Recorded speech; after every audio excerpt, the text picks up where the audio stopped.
Clean water is essential. We all need it to survive. But what if the water coming out of your tap wasn't safe? What if it contained hidden dangers, invisible to the eye? This is the reality for millions of Americans, and it's a crisis hitting marginalized communities the hardest. We're talking about water contamination, and it's a bigger problem than many people realize. From lead to arsenic to nitrates, these contaminants can have devastating effects on our health, especially for children. Imagine a young child, thirsty after a long day of playing. They go to the kitchen sink, fill up a glass of water, and take a big gulp. They don't know that hidden within that seemingly clear liquid are tiny particles of lead, silently poisoning them with every sip. This isn't a scene from a horror movie. It's the reality for far too many families across the United States. These families deserve clean, safe water, and it's time we demand better. Chicago, a city known for its iconic skyline and vibrant culture, harbors a dark secret, a dangerous legacy of lead contamination in its water supply. The numbers are shocking. Chicago has more lead service lines than any other city in the U.S. These lead pipes, remnants of a bygone era, are a ticking time bomb, leaching lead into the water that flows through them. And who bears the brunt of this toxic legacy? The city's most vulnerable residents, its children. Studies estimate that nearly 70% of children under 6 in Chicago have been exposed to lead-contaminated water. Let that sink in for a moment. Almost 3/4 of Chicago's youngest residents have been unknowingly poisoned by their own drinking water. The culprit?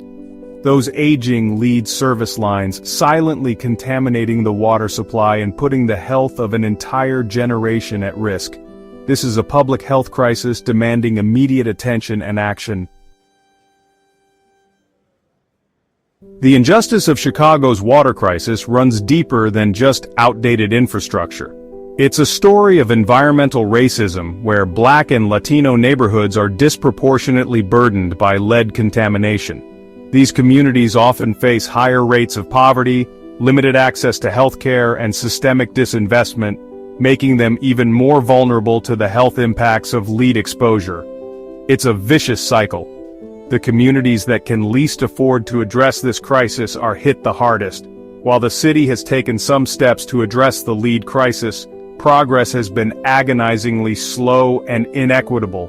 Black and Latino neighborhoods, despite facing the highest levels of contamination, often receive less funding and support for lead pipe replacement programs. This disparity in response is unacceptable. Clean water is a fundamental human right, and all communities deserve equal protection from environmental hazards.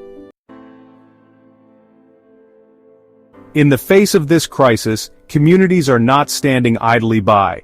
Grassroots organizations like the Little Village Environmental Justice Organization, LVJO, are on the front lines, fighting for clean water justice.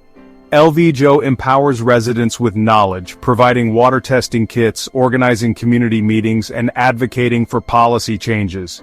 They understand that environmental justice is intrinsically linked to social justice, and they're working tirelessly to create a healthier, more equitable future for all Chicagoans.